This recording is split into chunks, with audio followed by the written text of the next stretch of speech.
Bienvenidas al podcast Hiperexigentes en Rehabilitación. Somos Maki y Dominique, hermanas ingenieras, y te invitamos a conectar en un espacio lúdico y libre de juicios para soltar esa hiperexigencia sin morir en el intento. Te presentaremos anécdotas, herramientas y reflexiones que nos han sido útiles para rehabilitarnos de esa exigencia extrema y poder equilibrar nuestra vida laboral y personal. ¿Te sumas? Hola Domi, ¿cómo va tu semana? ¿Fluyendo? Más o menos. Me gustaría decir que estoy más en una especie de lago, pero en vez de un océano, digámoslo así. Pero bueno, ahí vamos aprendiendo a surfear. Se hace lo que se puede. Te entiendo. Pero bueno, esto que tú nos dices nos da el pie para contar un poquito de lo que vamos a hablar el día de hoy. Hoy vamos a hablar acerca de cómo la hiperexigencia mata el flow. Pero antes de partir, ¿qué es un estado de flow?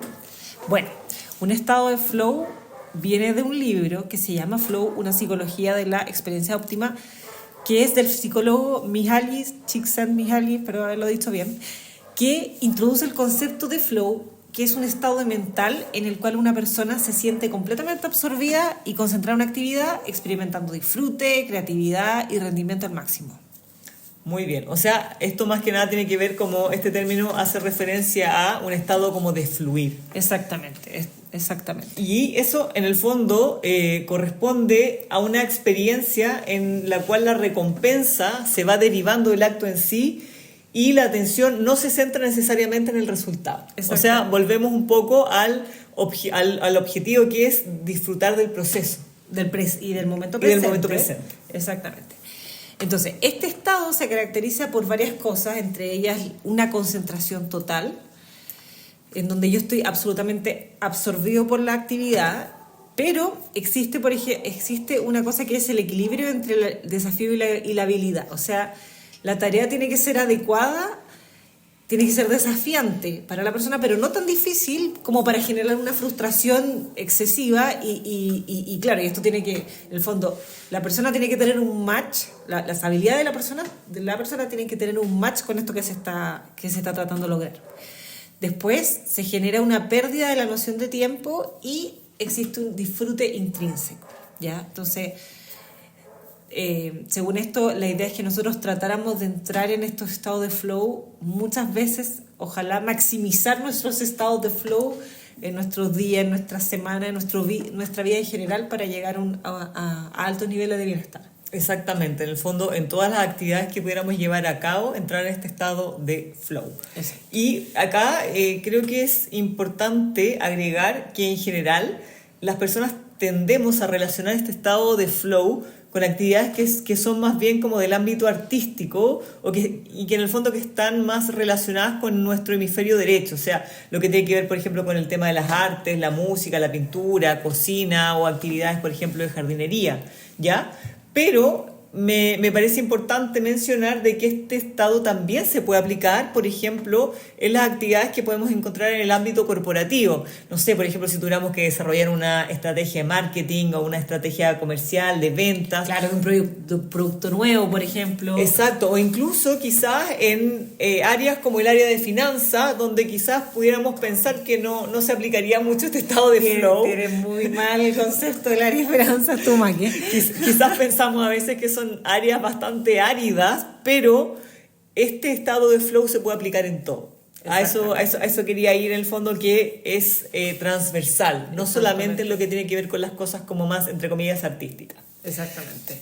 Entonces, ¿cómo la hiperexigencia, que en este momento es con lo que probablemente ustedes también están lidiando, puede perjudicar llegar a estos estados de flow? Entonces, en primer lugar está en que las personas hiperexigentes normalmente eligen actividades donde existe un desbalance entre el desafío y la habilidad. O sea, tendemos a escoger actividades demasiado desafiantes, con una vara excesivamente alta y donde nuestras habilidades todavía no hacen match con eso que se necesita. Y obviamente no ocurre que nosotros no admitimos eso y esto desemboca en una frustración y en el sentimiento, o sea, probablemente lo terminamos haciendo, pero con un coste altísimo y no llegando al disfrute que podríamos haber tenido con este proceso nuevo, este proyecto nuevo que probablemente sí nos dejó muchas enseñanzas, que sí nos permitió aprender y llegar a un conocimiento que no teníamos, pero pasándolo mal, o sea, no conectando con ese disfrute. Exactamente. Y lamentablemente, al no conectar con ese disfrute, no solamente dejamos de pasarlo bien, sino que es altamente probable que las personas que somos altamente hiper exigentes vamos a conectar más que nada con estados de estrés y ansiedad. Y ojo, ¿por qué? Porque al final del día la presión que tenemos para cumplir con esos estándares excesivos donde el gap entre nuestras habilidades y lo que queremos lograr es demasiado grande, lo que va a terminar causando es que nos genere un estado como de amenaza constante. Cuando estamos o cuando entramos en esos estados de estrés y ansiedad, lamentablemente sentimos como si tuviéramos a un león al frente de nosotros. ¿Y qué pasa? Si tenemos un león al frente, lo más probable es que no vamos a estar en un espacio como relajado, de paz, de tranquilidad, como para conectar con ese fluir. Lo que va a pasar es que se nos va a activar nuestra sensación de supervivencia y vamos a tender a tratar como de actuar desde la huida o desde el ataque, y ninguna de esas dos formas nos va a ayudar a conectar con ese estado de flow. Entrando en ese estado de supervivencia, la verdad que se dificulta mucho que podamos realmente conectar con ese lado como más racional, con ese estado como de creatividad, con ese estado de fluir con el momento y con la actividad que tenemos entre manos. Exacto. Y eso nos da pie a uno de los últimos puntos, que es la falta de disfrute intrínseco. O sea, ya dijimos que tenemos una brecha grande entre las habilidades que tenemos y la actividad y el desafío. Eso nos provoca estar en un estado de estrés y ansiedad y actuar desde nuestro cerebro reptiliano. Y desde nuestro cerebro reptiliano jamás vamos a poder llegar a ese estado de disfrute intrínseco, porque aparte que vamos a estar súper concentrados en el resultado y no en el proceso en sí, de llegar o sea, como disfrutando de los pequeños logros que se van a dar dando en este transitar. Exactamente, se pierde el placer por la experiencia finalmente.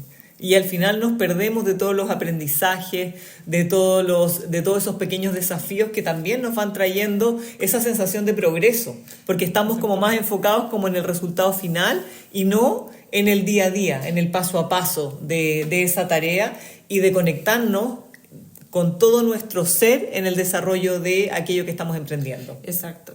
La idea es tener en el fondo una sensación de una tensión movilizadora y no una presión imperativa que nos pide llegar al resultado lo antes posible.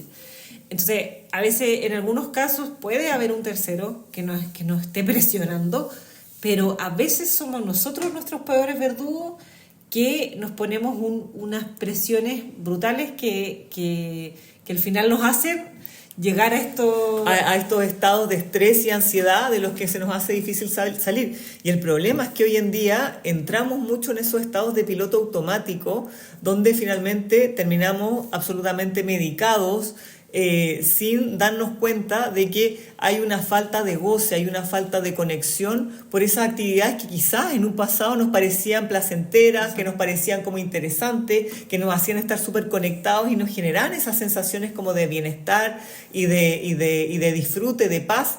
Y hoy día quizás no lo estamos haciendo. Entonces creo que es muy importante que podamos hacer como una pausa y ver realmente cómo estamos haciendo esas actividades. Exacto. Yo tengo una pregunta ahora para ti, que es, ¿crees que es importante la flexibilidad para el flow? O sea, yo creo que es muy importante, y que sobre todo las personas que somos altamente hiperexigentes, como tendemos a ser bastante más estructuradas, a veces como que no nos damos ese permiso como para realizar esa actividad y quizás que no nos salga bien en esa primera vez. Quizás no estamos dispuestas a correr el riesgo de tener que realizar una serie de iteraciones que quizás podríamos disfrutar, que nos van a servir para nuestro aprendizaje, porque queremos que las cosas salgan en tiempo y forma según nuestras propias estructuras mentales. Exacto. Y creo que es importante decir que a veces nosotros ni siquiera tenemos la noción de cuando, por ejemplo, hacemos una actividad por primera vez, de lo que lleva de las iteraciones. O sea, a veces nosotros podemos estar en el camino correcto iterando una cantidad de veces normal de lo que significa como llevar a cabo una actividad X, pero en nuestra mente nosotros pensamos que la primera tiene que salir. Claro, entonces esa falta de flexibilidad, de permitirnos hacer las cosas de manera diferente, de dar otro foco, o de que quizás nos va a tomar un poco más de tiempo al no permitirnoslo, nos impide entrar en estos estados de flow y nos impide conectar con el disfrute de esas labores, de esas actividades que pueden ser desde cosas simples en nuestro hogar o pueden ser también actividades que tengamos que hacer en nuestro día a día laboral. Exacto, sí. Oye, y un poquito me gustaría preguntarte a ti, Domi, ¿qué te parece a ti? ¿Qué pasa cuando la tarea va más allá de nuestras capacidades actuales? Que hablábamos un poquito de ese gap entre comillas, esa tarea que tenía que ser de cierta manera desafiante, porque tenía que movilizarnos, pero al mismo tiempo tampoco podía ser ese gap tan grande. ¿Qué crees tú que ocurre ahí? Claro, ocurre que, como ya decíamos, tendemos a escoger esas tareas, o sea, tendemos a seleccionar tareas que están más allá de nuestras habilidades por esta manía que tenemos, y yo creo que pasa que nos da un poco de vergüenza admitir que esta tarea, que este proyecto que nos dieron, quizá necesitamos ayuda para sortear estas brechas, necesitamos apoyo de alguien más, necesitamos más tiempo quizá. Uy, qué importante el tiempo. Sí, en el fondo quizá nosotros también, muchas veces puede ser de que esta brecha se dé porque el tiempo que nosotros nos autoimpusimos es mínimo. Muy corto. Es muy corto. Claro, nosotros sí lo podemos hacer. Y claro, a lo mejor tenemos las habilidades, pero el tiempo que nos pusimos es imposible que lo vayamos a lograr. Entonces, creo que hay que sincerarse. O sea, hay que vencer esa vergüenza que da decir, oye, ¿sabes que en verdad me equivoqué? Yo creo que basta que uno lo haga una vez y después ya uno va a ser mucho más selectivo y le va a bajar un poco los cambios a las cosas con las que se compromete. Y uno tiene que decir, ¿sabes qué? O sea, no tiene nada de malo ir atrás y decir, ¿sabes qué? Reordenemos esto, o sea, como redistribuyamos las labores, yo en verdad alcanzo a esto.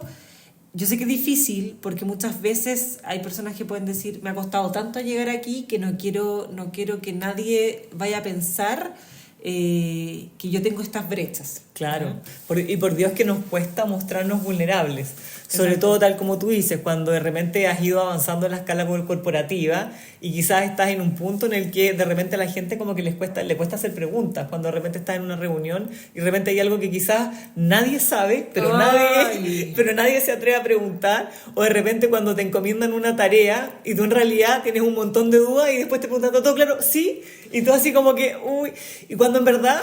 Está bien, el espíritu de esto no es que vayamos mostrándonos vulnerables delante de todo el mundo, pero sí yo creo que es importante ser capaces de tener quizás como esas personas, que yo creo que todos tenemos alguna persona más cercana dentro de la organización donde estamos, o quizás fuera también en otras organizaciones que quizás pueda estar en un rol similar a nosotros, donde podamos tener de alguna manera ese espacio y ese permiso de poder preguntar quizás esas dudas para no quedarnos con esas dudas tremendas y que al final nos impiden lograr nuestros objetivos y nos impiden, en el fondo, poder mostrarnos tal como somos. Exactamente. Yo creo que sincerar eso, a veces, mira, cuando uno es nuevo en un trabajo, yo creo que tiene que aprovechar harto esa licencia que tiene como de preguntar harto. Y preguntar todo. Y preguntar pelotudeces. O sea, y ojalá la mayor cantidad. ¿Por qué? Porque nadie va a juzgar. Y yo sé que a uno no le debería importar eso, pero a uno le importa. O sea, si no le importara, no estaríamos haciendo este podcast. Pero yo creo que uno tiene que aprovechar esas oportunidades de nutrirse y entender, y por lo menos a mí me sirve mucho como pensar, ¿sabes qué? Yo creo que el otro tampoco sabe. O sea, como no ponerme en esta posición de yo no soy la única que sé, que no sé, perdón. Exacto. ¿Ya? Yo creo que Eso me ayudó mucho a mí, por lo menos. Sí, y yo creo que acá volvemos como al tema que revisamos en el episodio 1 de que nos cuesta tanto a las personas que somos hiper exigentes mostrarnos vulnerables. Sí. Y al final no nos damos cuenta que en esos espacios donde nos permitimos ser vulnerables conectamos también con el otro. Exacto. Yo creo que basta como un par de veces que uno se ponga roja preguntando quizás como cosas que quizás en realidad no son para nada preguntas tontas, pero para uno puede ser chuta, será muy obvio preguntar esto, será muy obvio admitir que no sé. Yo creo que eso basta un par de veces como hacerlo, y ya después uno como que uno va a perder el miedo, va a soltar la vergüenza. Yo creo que se dan espacios en donde otras personas agradecen que uno sincere esto. Y además que al permitírtelo tú, el otro también se lo puede permitir. Sí, Entonces sí. yo creo que también es una invitación para que los demás también puedan hacer esas preguntas y podamos realmente soltar un poquito esa hiperexigencia y permitirnos entrar en esos estados como de fluir y de disfrutar de esas actividades que podemos tener, que no solamente se limitan al mundo de las artes, sino que también podemos verlas en nuestro día a día, desde las cosas mundanas, como ya puede ser hasta, no sé, estar haciendo una actividad en casa, o también dentro de las labores que tenemos que hacer en nuestro trabajo. Exacto. Domi, y me gustaría que quizás pudieras en el episodio de hoy contar alguna anécdota para ir cerrando un poco este tema que estuvimos revisando hoy. Mira, en realidad así como anécdota asociada al flow no se me ocurre, pero se me ocurre una anécdota asociada a algo que yo hacía de cuando era chica, que ahora entiendo que es algo que probablemente la gente que no es hiperexigente no lo hace, que era que cuando yo iba a celebrar mi cumpleaños, iba a invitar a alguna amiga, yo hacía un listado de actividades de las cosas que íbamos a hacer, porque no quería dejar espacio a la espontaneidad o alguna cosa que pudiera llegar a salir mal. Entonces obviamente, claro, para mí quizá era súper normal hacer eso, pero ahora entiendo, o sea, ahora mirando hacia atrás digo, ya, pues, como, no sé si era necesario.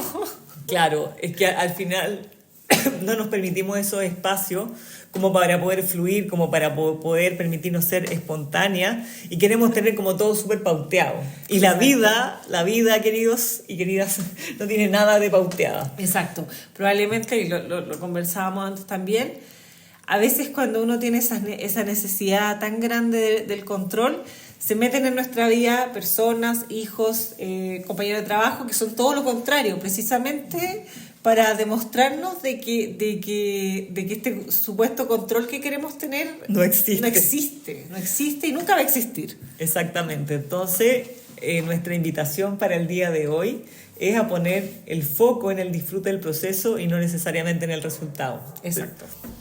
Muchas gracias por llegar hasta aquí. Si disfrutaron este podcast, por favor compártanlo y no olviden suscribirse. Exacto. Nos vemos la próxima semana.